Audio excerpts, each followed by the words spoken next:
his name is Mark Ching. He's the founder of this place. He coordinates all that himself.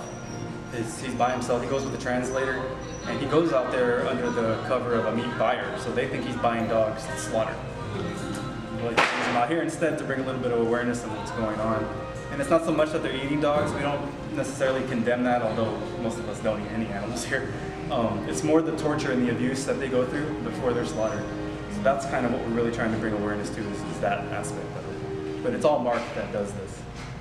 What we found out about Mark through an LA Weekly article, and also I forgot there was the shelters have a little publication called the Pet Press, and they had 2 little articles on him, and we were really interested about how he was going overseas and getting involved in the Asian meat trade.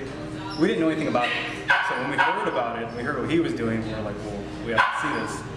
But the whole thing started with us looking for a place to volunteer, and this was the best place that we could find. Everybody else was kind of cold, not very welcoming, and these guys were just willing to let us come in and do whatever we needed to do with these guys.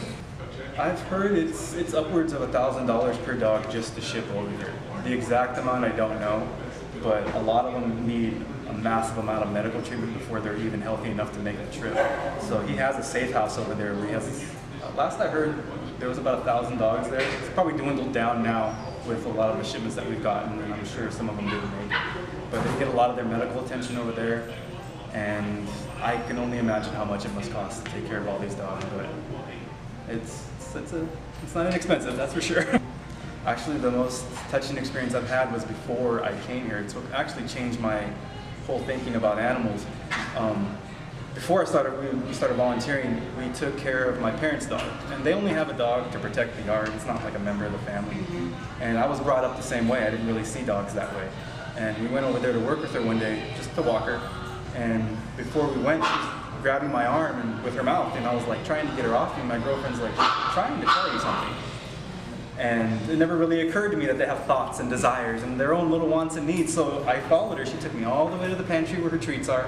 And she just stared at the treats and stared at me, and she's looking back and forth. I'm like, oh my God, she's telling me something. So that changed everything.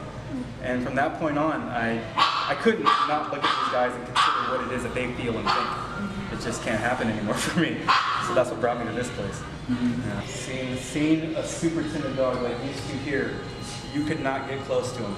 If you were in one corner, they'd be over here. And just recently, it dawned on me that they're real comfortable around this other guy. And he's perfectly walkable. So when you take him out with one of them, they get confidence from him, and they just open up and come right out of their shell. So seeing a dog like that who won't even let you touch him, come up to the point where they're trusting putting a leash on him and walking him around, that's what makes me do this every day.